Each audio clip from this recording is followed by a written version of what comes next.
कोशिश की कि एक ही दो पर है।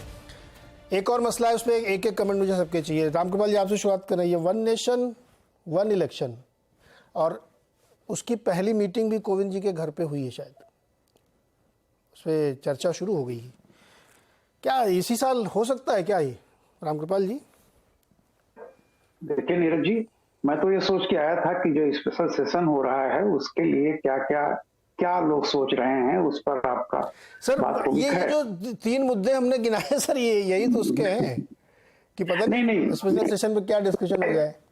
मैं इसीलिए कहा कि उस पर जरा मैं कुछ बोलना चाहता हूँ। हाँ बोलिए सर।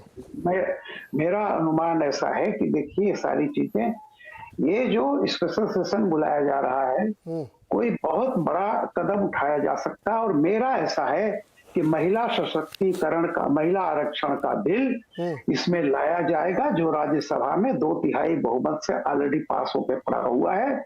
और जिसको जो सोनिया गांधी का मतलब एकदम सोनिया गांधी जी की इच्छा थी, उनका सपना था कि यह काम हो जाए, उन्होंने शुरुआत की थी। लेकिन चूंकि उस समय लालू और मुलायम जी का विरोध हुआ था और वो मनमोहन सिंह की सरकार का समर्थन कर रहे थे, इसलिए वो नहीं हो सका आगे। उस पर बीजेपी और कांग्रेस दोनों एक साथ थे, फिर भी नहीं पास हो सका। ये मुझे लगता है कि सेशन में पहला डिसीजन इस नए संसद में ये होगा, और ये बहुत बड़ी चीज हो जाएगी। इस देश के महिलाओं के इतिहास में एक बड़ा चैप्टर लिखा जाएगा। ये लेकिन बता रहा हूं, मेरा मानना है मोदी क्या करेंगे इसके बारे में कोई अटकल लगाना जोखिम भरा होता है, लेकिन मेरा ऐसा मानना है कि या तो ये होगा या फिर कोई ऐसा कदम होगा जिस पर देश में विरोध बहुत मिनिमम होने की गुंजाइश होगी और अल्टीमेटली वो स्वीकार होगा और देश के इतिहास में एक मील का पत्थर साबित होगा। मेरा ऐसा मानना है। रही बात जो अभी आपने जो सवाल पूछा, देखिए कोई भी चीज एक ऐसा नहीं होता, हम लोग क्यों ये मान लेते हैं कि ये प्रस्ताव आया है बस कल से यही लागू होगा, सवाल ही नहीं उठता है। आप देखिए कॉमन वोटर लिस्ट जिसको मोदी जी ने कहा था, एक मतदाता सूची होगी जो गांव से लेकर के ग्राम सभा, नगर पालिका, सब जगह वो होगी। उस पर चुनाव आयोग ने कहा था कि इसके लिए मुझे समय चाहिए, वो समय भी लगेगा, लेकिन मेरा कहना है कि एक सहमति अगर इस पे बनती है, वन नेशन वन इलेक्शन, जो 83 से ये चीज बार बार उठ रही है और जिसपे लॉ कमीशन भी सहमत है, इलेक्शन कमीशन सहमत है, सारे लोग कह रहे हैं इस बात को, तो उस पे एक अच्छी शुरुआत हो रही है, इसका स्वागत किया जाना चाहिए। उसके क्या प्रोसेस होंगे, ताकि देखिए जब ये डिबेट आएगी तो सबको पता होगा कि लोकतंत्र की हत्या न होने पाए, लोकतंत्र और न होने पाए, ये सब रहेगा। क्या होता है, लेकिन शुरू से ही उसका विरोध करके ये 5 दिन के सेशन में मुझे नहीं लगता है, हो सकता है कि प्रस्ताव के रूप में आए, लेकिन ये इंप्लीमेंट होगा तो ये 2024 में तो मुझे नहीं लगता है, कोई संभावना नहीं है और कोई आशंका नहीं है। न यूसीसी से आएगा, न वन नेशन वन इलेक्शन की कोई बात होने जा रही है। मुझको ऐसा लगता है कि महिला आरक्षण बिल इस सेशन में आएगा और बहुत बड़ा कदम होगा जिसका कोई विरोध भी नहीं कर पाएगा, तो उसका मुझे ऐसा लगता है। बाकी जब क्या होता है, रामकृपाल जी, जब मैं इस शो की परिकल्पना कर रहा था तो ये सारे इश्यूज में दिमाग में आया, तो मैंने वो जो सबसे हॉट इस समय चल रहा है उसको लिया। ये बात आपकी सही है कि एक यूसीसी भी है उसमें, अब पता नहीं उसमें भी कुछ हो कि नहीं हो, क्योंकि विशेष सत्र में क्या होने वाला किसी को नहीं पता। सतीश जी, आपको क्या लगता है, ये एक मतदान वाले में होगा कुछ, या महिला आरक्षण में कुछ हो सकता है, यूसीसी हो सकता है, जिस पर आप चाहे उस पर टिप्पणी करें। सर मैंने बताया ना, सनातन बस पर टच करिएगा सर, वरना फिर डिबेट एकदम दूसरी तरफ चली जाएगी। तीनों हो सकता है, तीनों और भी कुछ हो सकता है, वो तीनों हो सकता है। लेकिन आपने पहले वन नेशन वाला वन इलेक्शन का पूछा, तो मेरी तो राय ही है, इसमें मेरी राय है। जनरली मैं राय ऐसा नहीं देता, मैं राय है, मैं तो मानता हूं कि डेमोक्रेसी ही अपने आप में डेवलपमेंट है। तो अगर यहाँ चुनाव हो जाए बार बार तो हमें कोई दिक्कत नहीं होती है, क्योंकि डेमोक्रेसी के लिए कोई भी कीमत कम ही है।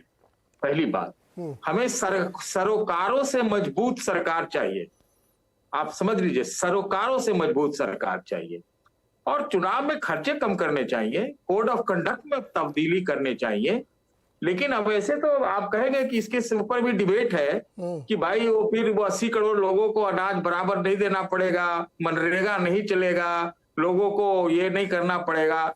ये 5 साल पर अगर चुनाव होगा तो ऐसा हो सकता कि उसमें कमी आए।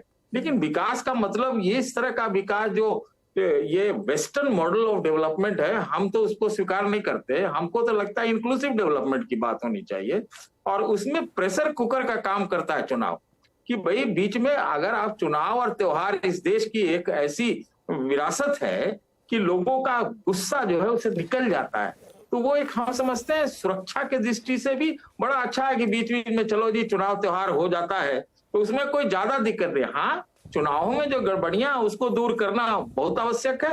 वो कहते हैं खर्चा छोटा सवाल 5 लाख, 5 करोड़ कहते हैं 5 लाख। एक छोटा सवाल आपसे, मान लीजिए हर समय आपके सर में चुनाव की तलवार लटकी, यही चिंता है, तो आप कैसे सरोकार अपना सिद्ध करेंगे? आप तो हमेशा चुनाव के बारे में सोचते रहेंगे, ये जीतना, इधर जाना, उधर जाना। अरे मैं आपको एक बात कह देता हूँ, चलिए मैं एक तरीका भी बता देता हूँ मैं अपनी तरफ से। आप 2.5 साल का कर दीजिए लोकसभा का, 2.5 साल पे एक साथ सब करा लीजिए।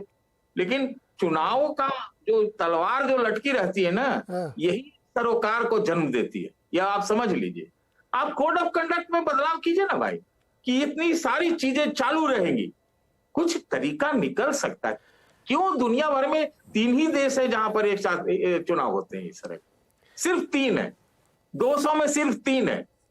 सर पिछले 15, 20, 25, 30 सालों की चुनावी राजनीति आप देखिए ना, कौन सा सरोकार पैदा किए? सब चुनाव जीतने की जुगत में लगे रहते हैं। वो अभी कौन सी सरोकार पैदा कर रही है? नहीं, अभी तो है नहीं सिस्टम, जब आएगा तो ये उम्मीद की जा सकती है कि ये कोई गारंटी नहीं है। देखिए प्रेशर ग्रुप आपको वो एक देखिए, पहले सब सारे चुनाव एक साथ हुए हैं 3-4 बार, लेकिन ये पार्टियां क्यों टूटी? क्योंकि उससे जातियां निकली, समूह निकला, प्रेशर ग्रुप निकला, सब अलग अलग पार्टी बना ली। वो राजनीति का पॉलिटिसाइजेशन ऑफ सोसाइटी हुई, तो इसलिए ये सारी पार्टियां अलग अलग बनी ना। तो अभी आप कोई इच्छा पूरी न करें और को पूरा डिलीवरी न दें तो ऐसी चीजें होंगी। तो भाई अगर समाज में सब लोग अपने आप को सिस्टम का पार्ट मानते हैं और अपना गुस्सा और अपना तलवार निकालते रहते हैं वोट के जरिए, तो हमको तो लगता है उसको बढ़ावा देना चाहिए।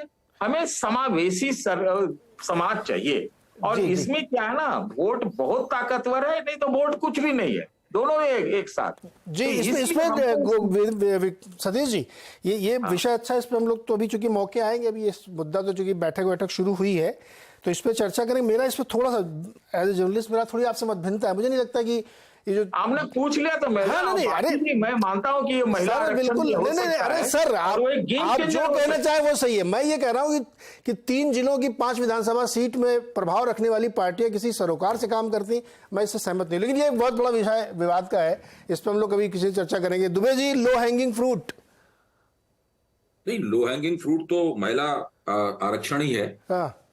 जैसा कि अभी रामकृपाल जी ने विस्तार से बताया, मैं उनकी बात से सहमत हूं। ये प्रस्ताव लाने पर सरकार को सबसे कम दिक्कत होगी, उसके ऊपर सबसे कम विवाद पैदा होगा, और कांग्रेस को भी उसके साथ जाना पड़ेगा, और भी बहुत सी पार्टियां हैं उनके साथ जाना पड़ेगा। कुछ ओबीसी प्रधान पार्टियों को छोड़कर कोई खास ऐसी दिक्कत नहीं होगी। तो लो हैंगिंग फ्रूट का जहां तक सवाल है वो तो यही है। जहां तक एक राष्ट्र एक चुनाव का प्रश्न है, मुझे लगता है कि ये अभी काफी जल्दी होगी। अगर इसको किया जाएगा तो इसको सारी प्रक्रिया को बहुत ही ज्यादा कंप्रेस करना पड़ेगा, और उसमें बहुत सारी दिक्कतें पैदा हो सकती हैं और बहुत ज्यादा बड़ा विवाद पैदा हो सकता है, ऐसा मुझे लगता है। मैं सतीश जी ने जो बात कही है उसकी स्पिरिट जो है, उसकी भावना से पूरी तरह सहमत हूं कि भारत का लोकतंत्र पश्चिमी लोकतंत्रों से अलग किस्म का है, और उसकी जो भिन्नता है वो उसकी अति बहुदलीयता है, और वो जिस तरीके से पूरे समाज का, एक पारंपरिक समाज का राजनीतिकरण हुआ है, वो भारतीय लोकतंत्र की एक खास विशेषता है। उस राजनीतिकरण को कम करने या उसकी धार को कम करने की अगर कोई कोशिश होती है तो वो भारतीय लोकतंत्र को विपन्न करेगी, समृद्ध नहीं करेगी, मेरा ये कहना है।